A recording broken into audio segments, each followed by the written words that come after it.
Nick, I want to go on for a minute here and talk about your career after the radiation laboratory. We'll come back, circle back, and talk about those characters at the lab a little bit later. But after the war,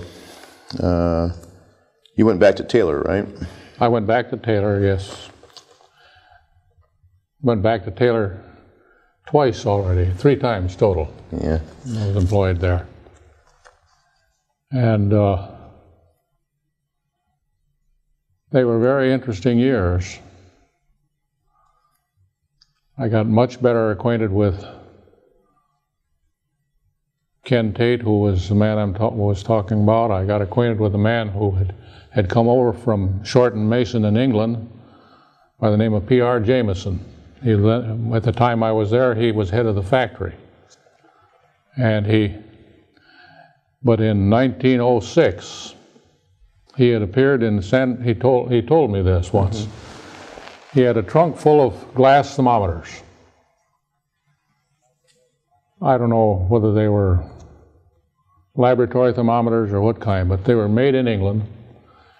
He'd brought them over to the United States by ship, and he had traveled to San Francisco, probably by ship, but I don't know how. So there he was in the 1906 earthquake in San Francisco. Hmm. He survived the earthquake. Hmm. And I think his thermometers were in his case, and they survived, and he sold them. At a later time, well, in fact, Taylor Instrument acquired an English firm called Shorten Mason. And sometime, I think, after they acquired that firm, and they brought over some things like barometers that had been made by Shorten Mason. In fact, they still continued, when I was there, still continued to import a little watch-style barometer, which was also an altimeter. I used to carry, back when we used to wear vests, I used to carry one of those in my vest pocket. And it was always interesting on board a transcontinental flight to sort of check to see if they were maintaining the cabin at 15,000 feet, which as they said they were.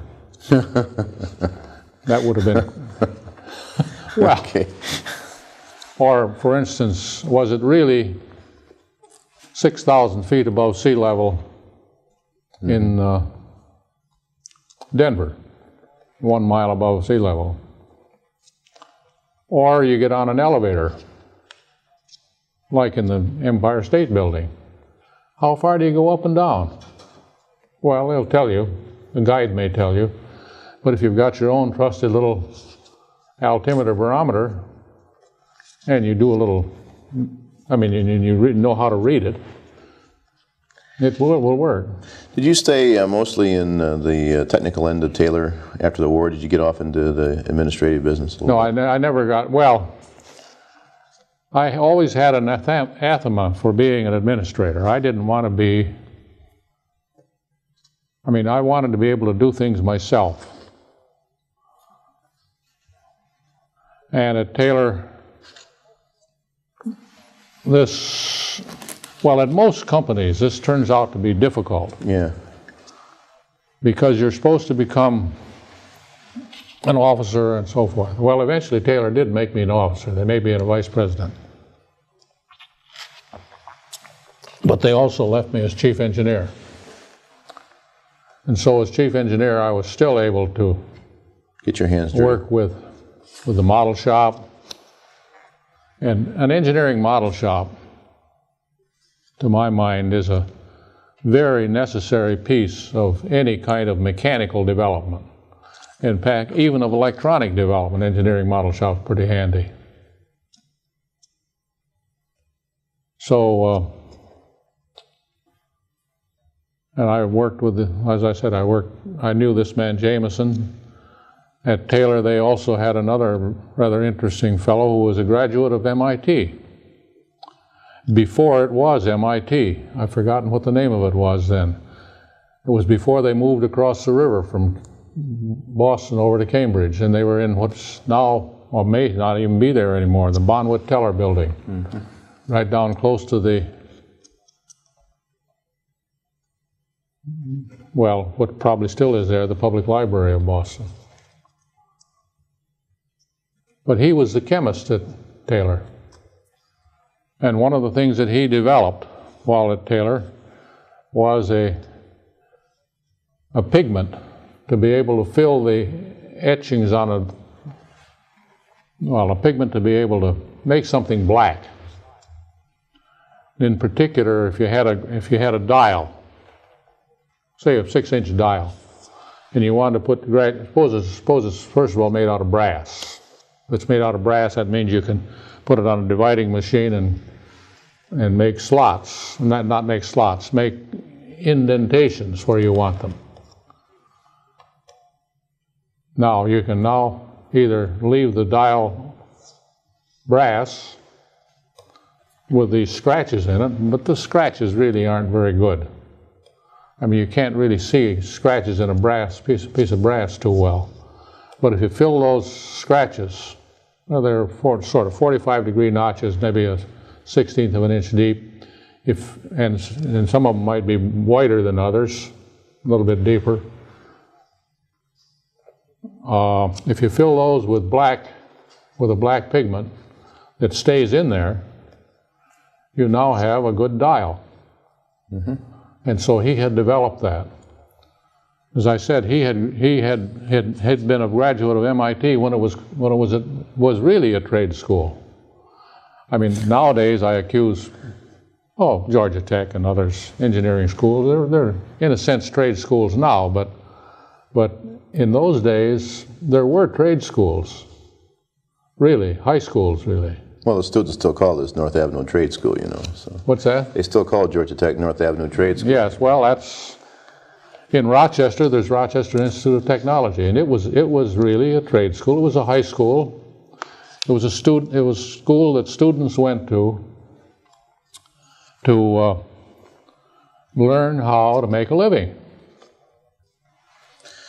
Nowadays, you'd say, well, you learn how to run a business. Well, that was one of the things they did at Rochester Institute of Technology, was they did study, because the man who later became the chairman of the board of Taylor Instruments, Mr. Wynn, ended up owning practically all of Taylor Instrument companies, had been an RIT student. And therefore, he had succeeded in putting in a total of 50 years at Taylor Instrument Companies before he retired. Along about 1950, you decided to go up to the University of Minnesota and be a professor for a while. Yes, I decided. And what brought this on? Well, here I was at Taylor. It's true they'd made me a vice president and a chief engineer. But I'd always had a sort of an admiration. I mean, it was not a sort of an admiration for professors. And I had not finished that doctor's degree, but I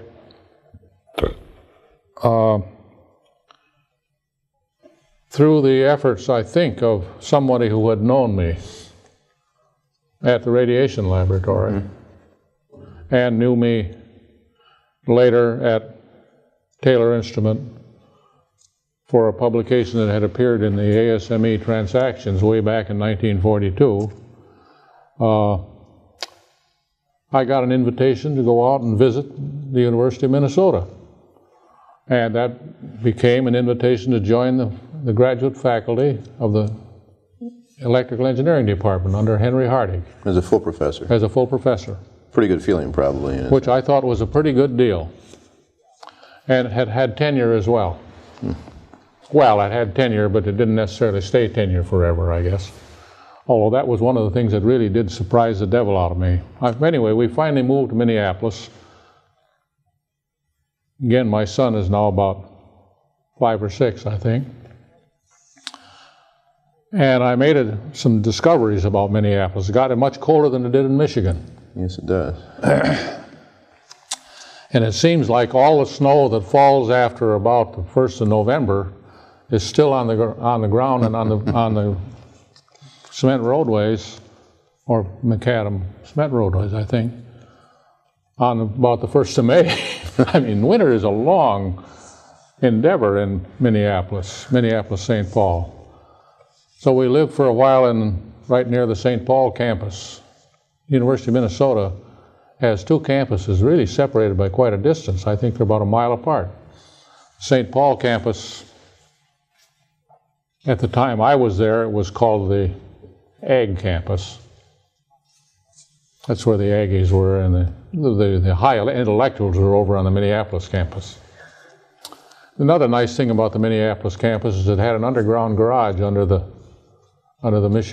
Union building, which was quite a desirable thing if you drove a car into there, because the chances are the car was completely covered with snow when you got in there, and at least they had enough heat from the heating plant to melt the snow off your car, so when you'd come out to go home at 4 o'clock or something, you could get out.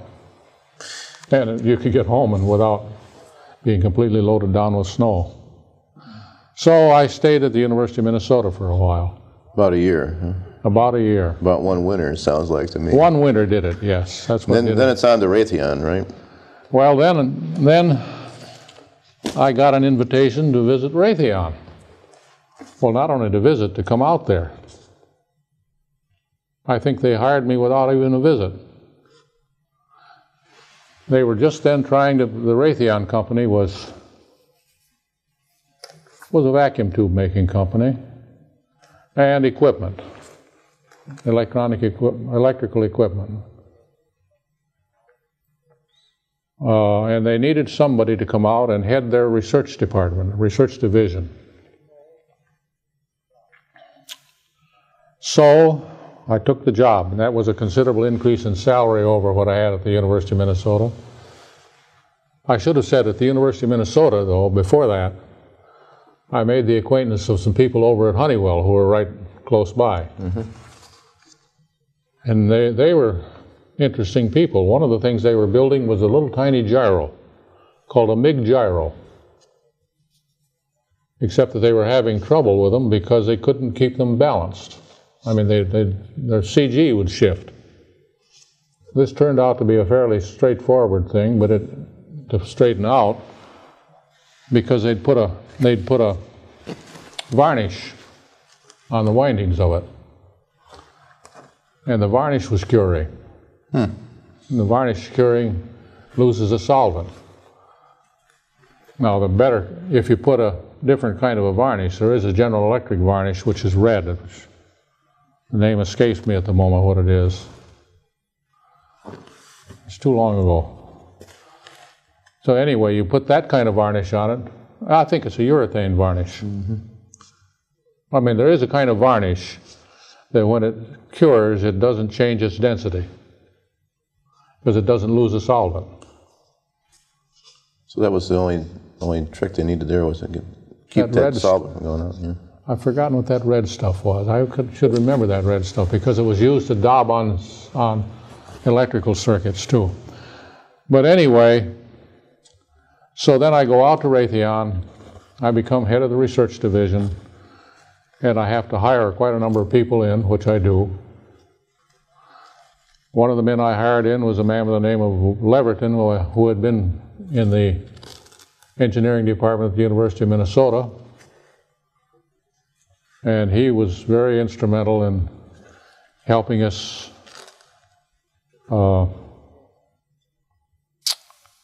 prepare silicon and germanium to make something that was quite new in those days. Prior to that time, we'd always used vacuum tubes. All the work at the radiation lab had been vacuum tubes, except for some crystals. You could use a galena crystal, which was a lead sulfide, I think. There's a natural occurring crystal that had been used by radio amateurs to make crystal radio sets, a galena crystal. And in microwaves, you also need a rectifier. I mean, that turns out to be a rectifier, by the way. So with a rectifier of that type, you can take modulated radio waves and remove the high rectify it, and now you'll get the envelope of those waves. And the envelope is the sound that you want.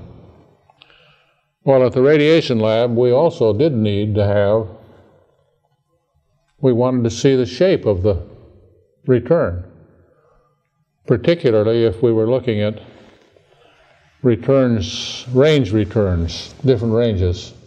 And they'd go up and down depending upon what was in the way of the radar wave that went out there. This is 10 centimeter radar now, or maybe even 3 centimeter. But the 10 centimeter radar, it turned out you could almost use a crystal just like the galena crystal. So there were crystal receivers made at the radiation lab before there were any other semiconductor devices. In fact, very few people, I think, had any appreciation for how that galena crystal worked. Although there was a man who did have an appreciation for it, and he later went back to Purdue to become head of the physics department. His name was Hubert James. We'll talk about James a little later. You knew him well at the radiation laboratory. Yeah. So, eventually you go back to Taylor again. Yes, I had it in my blood, I guess. Yeah, I guess. You've been in and out of that place a lot of times here. But from 57 to 63, you're back at Taylor. Yep. And we worked on a lot of things at Taylor. I was able to work with very skilled mechanical designers, mechanical engineers, and electronics men. And of course, by this time now, there are beginning to be these new gadgets called transistors, weren't there? Which had, wait a minute, no, didn't. Sure, and they're expensive, but they're there at that point in time. Yes. So I went back to Taylor and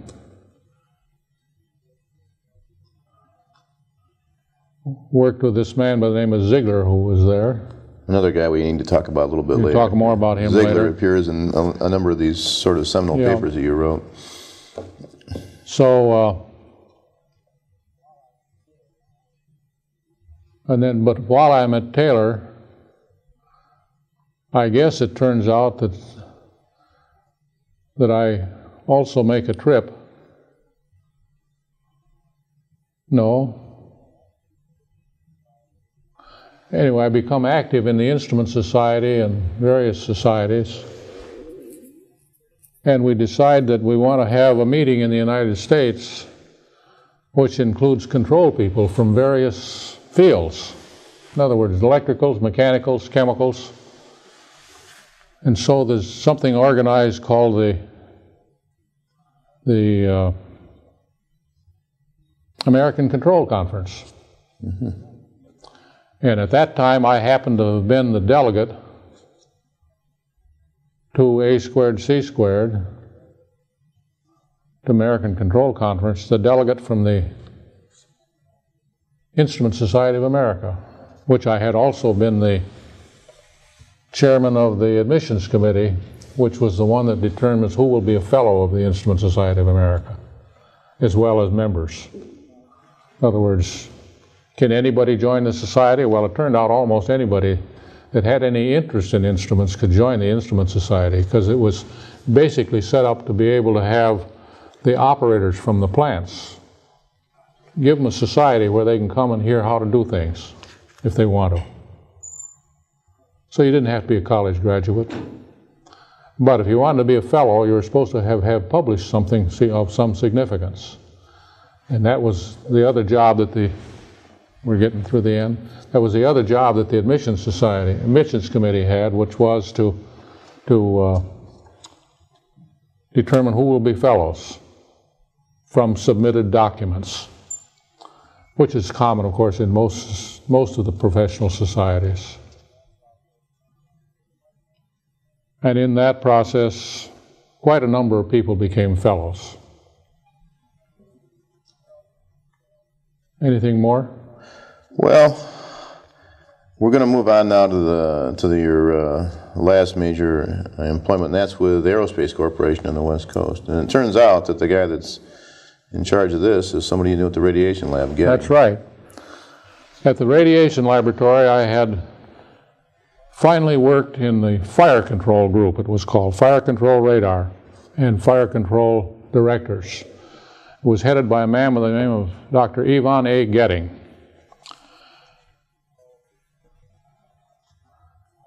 So, and I had been to a meeting someplace, and somebody had told me that he had become the first president of a company called the Aerospace Corporation, which I didn't know anything about.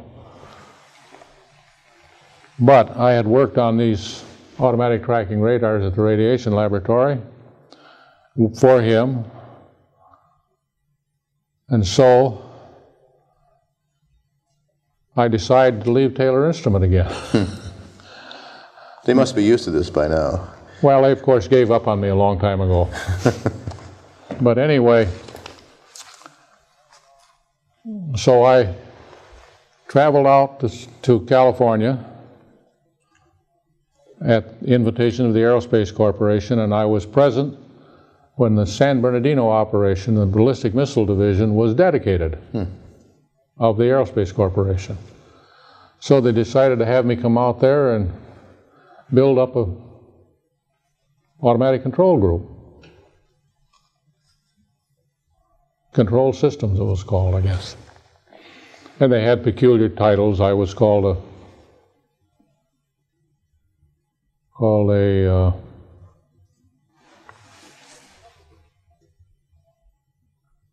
subdivision director. They'd have a division manager, and then they had subdivisions, and then the subdivisions of the technical people were subdivision, the head of it was a subdivision director, and under him were members of the technical staff. So I was a subdivision director in San Bernardino, which also happened to be called a level 4 position. Quite an exalted position, I thought. Was. Still is. So I went on a mad hiring spree, which you had to do. I mean, our job was to support the ballistic missile division, which was across the street in San Bernardino. And I succeeded in hiring communications, well, some communications people. I got a communications man as a consultant, but some of them I hired, and I hired control people, mechanical engineers, gyro people. I hired a man who'd worked for Draper at MIT. All in all, I think I finally got about 60 or 70 people in that subdivision, which is what they expected me to do, because we were supposed to now assist the ballistic systems division across the street in their development of things like Minuteman, which had already been completed, by the way. And then there was something called WS-120A, which later I think disappeared, and I think it later got called the MX. And we even worked on the setups to test some things that were then called MIRVs, multiple independently targeted reentry vehicles, MIRVs, multiple independent reentry vehicles, which could be carried, it turned out, on the Minuteman on a bus. You could move the bus at different velocities around the sky, and now if you've got, say, 6 MIRVs on there, you can put these 6 to different targets 5,000 miles away or thereabouts. They can go about a quarter of the way around the Earth, which is about 25,000 miles, as you know. So I built up that staff for who was then the director of that was the vice president in charge of that, was Dr. Ernst Krause, a man who had been at the Naval Research Lab earlier. And then he'd moved out to California and founded his own company, which he called, well, I can't think of it right at the moment. Eventually his company was acquired by the Ford Motor Company, and it became Ford Aeroneutronic. And I believe they are now the company that makes significant parts of the communication systems used by particularly the military. Unfortunately, Dr. Krause died some years ago. My wife and I went down to his memorial service, which was down in Newport Beach, and Dr. Getting gave the memorial address. And in his memorial address, he even described how the brilliant idea had come to him that when Ford Motor Company acquired Aeroneutronic, that was probably a good time, or shortly thereafter was a good time to ask Dr. Krause if he'd come out and head this other group. Because when a big company acquires a little company, the chances are the executives of the little company do not fare too well. They lose their independence. At the end? Yeah. Let's stop there if we can. Getting tired?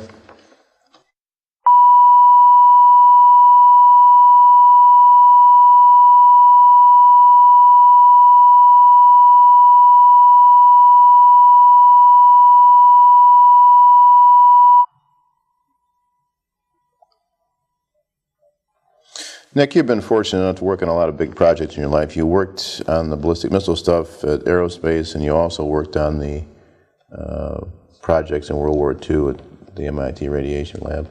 Was that time at the MIT Radiation Lab the most exciting time maybe in your career? Well, it was certainly a most exciting time. But I say a most exciting time, but the trouble is I've had lots of most exciting times. At the radiation laboratory, I had the good fortune to be working for Dr. Ivan A. Getting, who was had the fire control radar under him, gun directors. We developed a gun director for the Navy.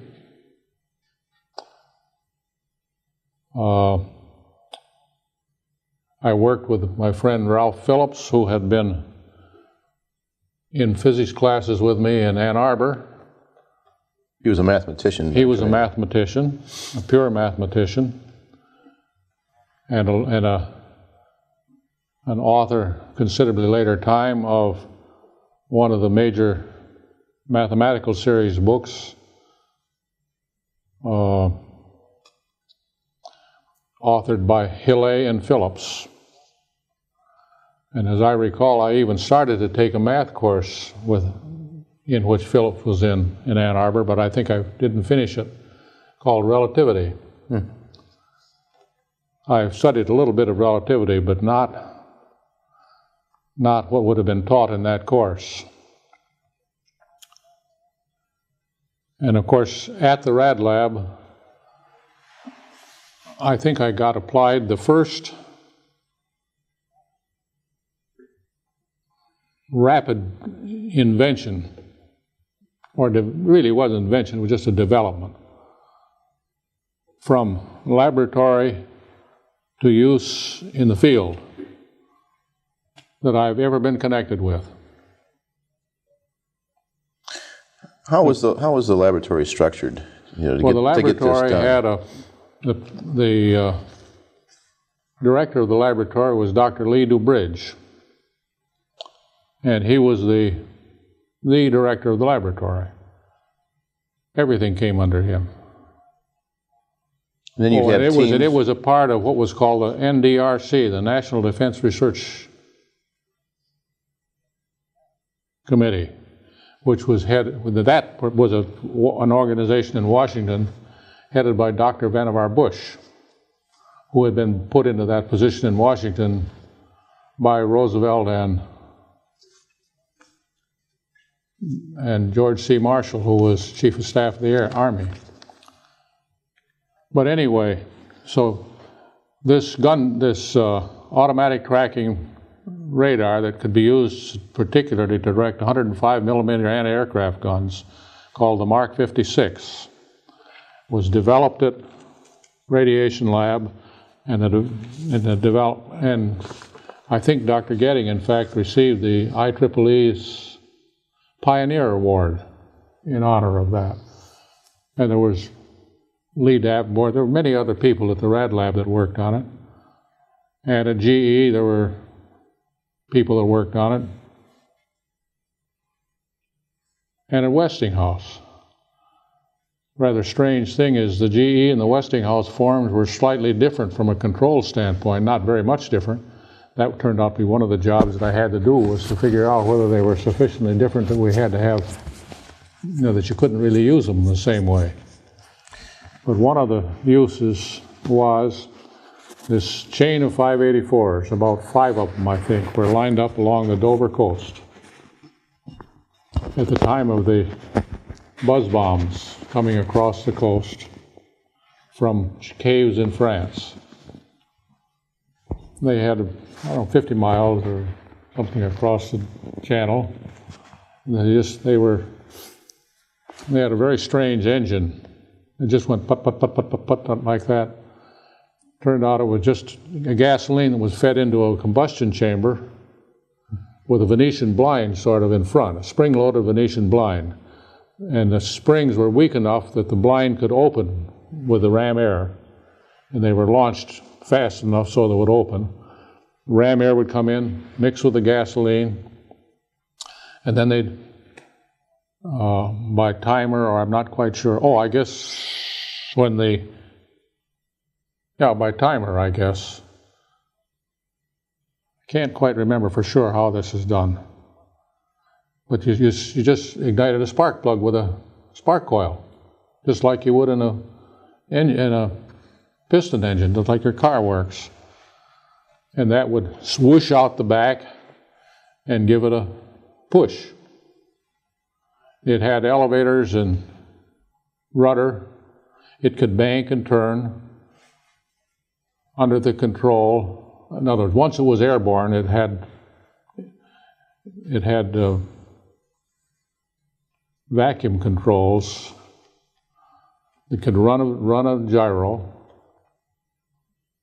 which could maintain, and a magnetic compass that could reset the gyro, and to keep it always pointed. And I mean, you could make it so that it always went in the direction the gyro was pointing. The rotation of the gyro was pointing. And the gyro then could also sense whether it was rolling or pitching, and keep it on a level keel through the control system. And it had a 1,000 or 2,000 pound bomb in front.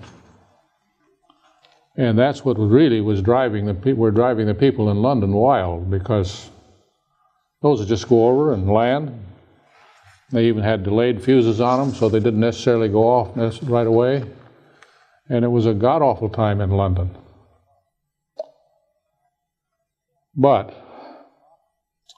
And it was even possible for the Spitfire fighters to catch up with one of those. The trouble is, a 1,000-pound bomb is not much of a target. I mean, first of all, you can shoot machine gun, which is what the Spitfire had. It had machine, like fairly small slugs, and they didn't do anything to the bomb. They just bounced off of it. Now, if it had hit one of the gyros, it might have done something, but that's a small part of the total thing. They didn't even know where it was.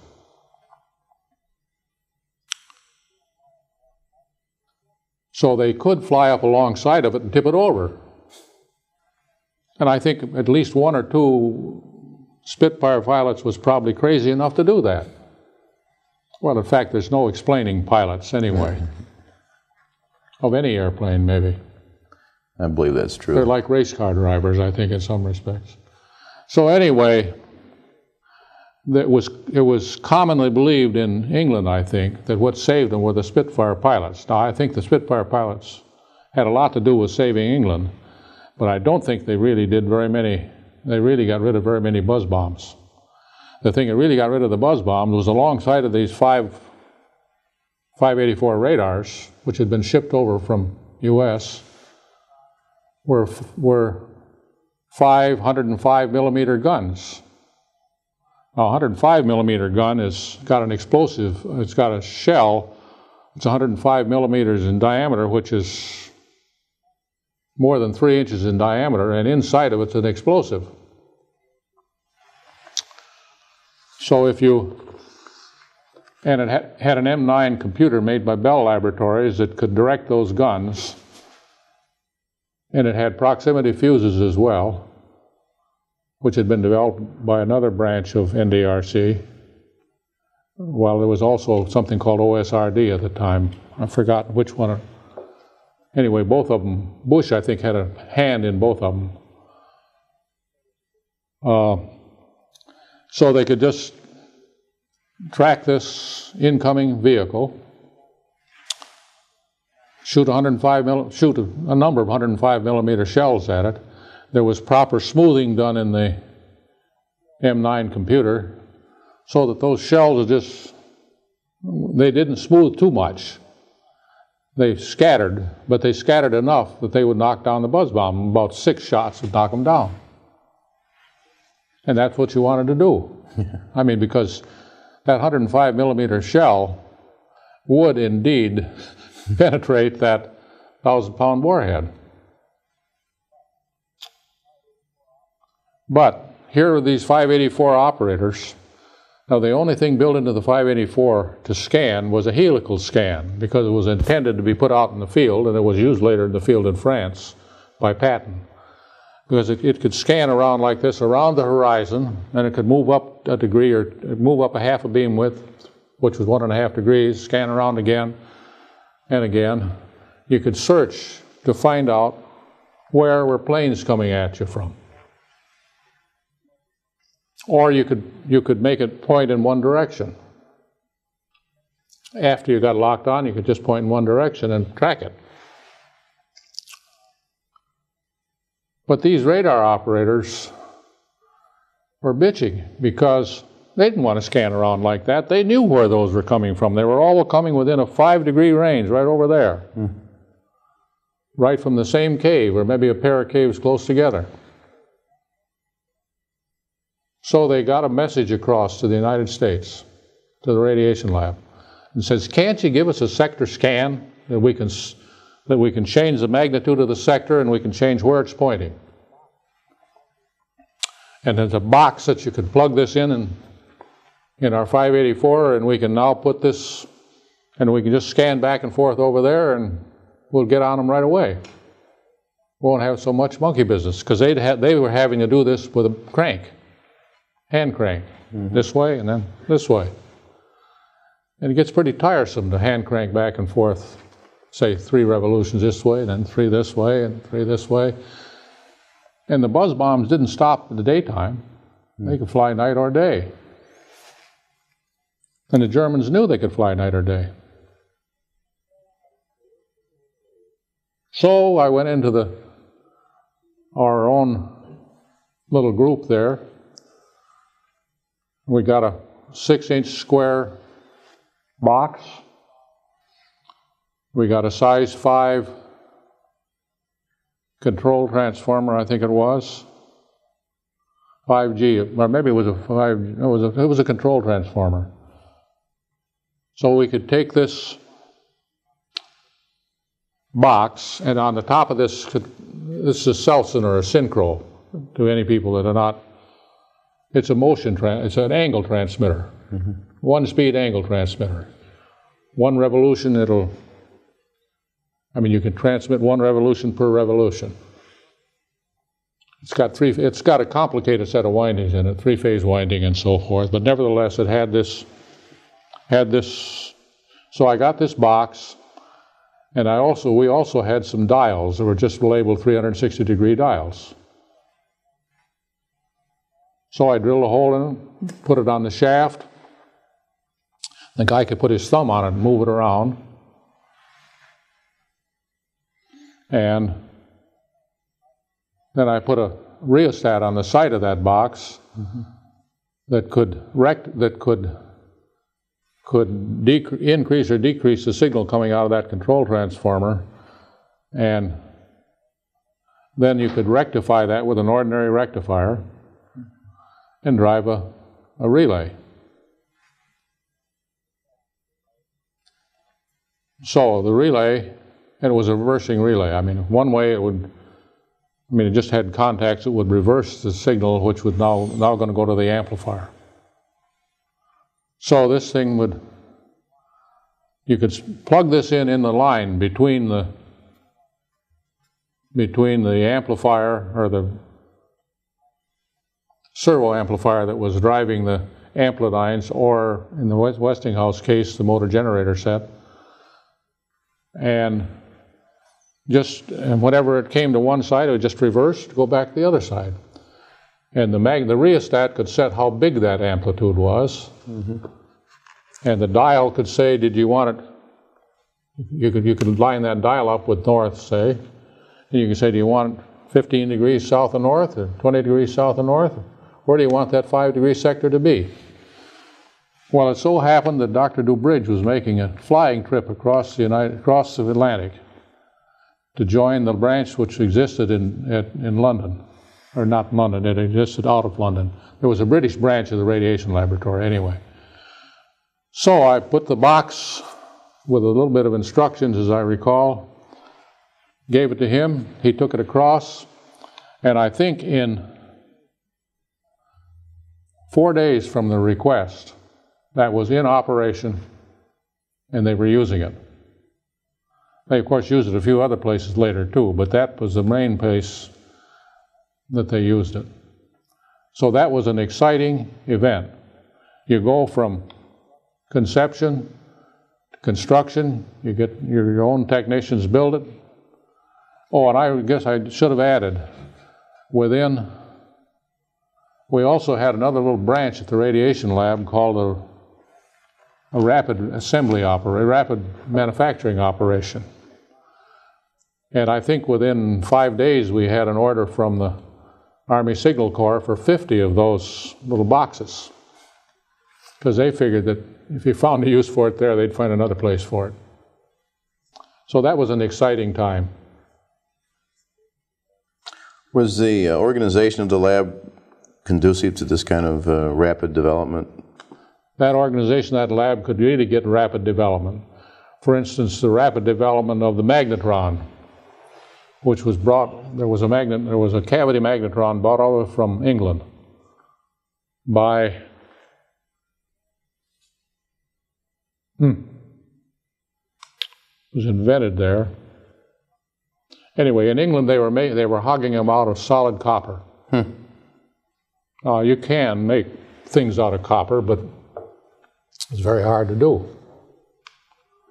Well, they brought it over, and the radiation guy's lab took them out to a little company out in Waltham called Raytheon. And Percy Spencer was out there. They said, "Kid Percy, can you make these for us? We need a few thousand of them." Well, Percy Spencer was not a man that wanted to make them the way they were doing them in England anyway. Besides that, he immediately figured out a way to make those magnetrons without having to hog them out of, an inch or two thick of solid copper, which just took a long time. He just stamped out a bunch of small sheets. I think they were 1/8 inch thick, or maybe even 3/16, they were maybe 3/32 thick instead of 1/8. And then he silver brazed them together. So he could make a stack that high if he wanted to. Just put them in a furnace and braze them. Put brazing sheets in the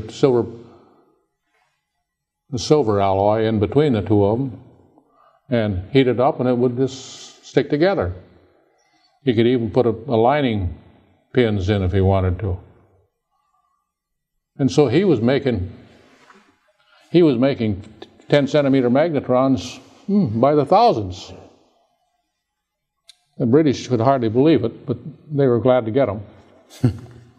And they were used, by the way, to put on board the first search radar in the U.S. Navy, the SG it was called. There was an SG on every ship. It wasn't too high a resolution because it had a very small antenna. And it couldn't get ships. It mostly was to look for ships, because it had it was an antenna about so wide, which at 3 centimeters would probably give you about a 1 degree beam width in azimuth if it was stable, but it wasn't stabilized. It was just set up there. But on the average, a ship is not pitched over or not rolled over. Mm-hmm. I mean, a ship that's under control of the captain is more or less horizontal on deck, unless it's pretty stormy.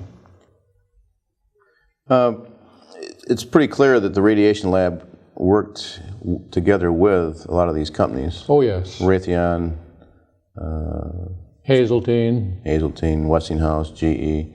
So, in other words, there were engineers from all these companies who came up to... Well, sometimes there were engineers. We only had one engineer that ever came up from Hazeltine. But we had at least 3 or 4 or 5 from General Electric. One of them being Harold Chestnut, one of them Bob Mayer. And in fact, they both came over and joined my group, the Servo group, and Dr. Gettings at Radiation Lab. There was a man by the name of Tiny Fink that came over to build the big transmitters. He later moved out to California and headed Otis Elevators development, I think, out there. Left General Electric. So the radiation laboratory sort of served as a nucleus here, and there was yes. Interface between the various companies who were building products that the lab needed. Of course, there was a necessity that the radiation lab man who was contacting these fellows should know what he was doing. You couldn't just send an administrator out to do that. I mean, if you wanted to get guys to do something for you on an amplidyne, you needed to have somebody that's reasonably well understood an amplidyne. We also had an engineering department at Rad Lab that made transformers. Now you might think, transformers. Why should you have to do that? Why don't you just use a catalog?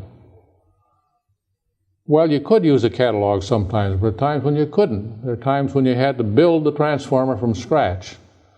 There was a man by the name of Hubbard at the Rad Lab, and he had this group, and they could make any darn transformer you wanted, including they could get the silicon steel tamped out the right thickness, wind it with the right insulation, tell you how many volt amps it could stand, and so forth. We had a range group headed by Britton Chance. An interesting name. Britt Chance later became head of the Johnson Foundation at the University of Pennsylvania. He was we had all kinds of guys came there. Mathematicians, Phillips was an illustration. Dr. Getting is an illustration. He was a Rhodes Scholar in physics from Oxford, and bachelor's before that from MIT. One of the fellows, I think we even had historians there. We had an economist there, was in Ralph Phillips's group. And so we had, but any guy that came to the Rad Lab was put to work. Maybe even as a technician, but he was put to work. Well, it sounds like you had the ability both to generate ideas and to fabricate yes. equipment and put these ideas into work fairly rapidly. We had a stock room for tubes, 50 feet by 20 feet.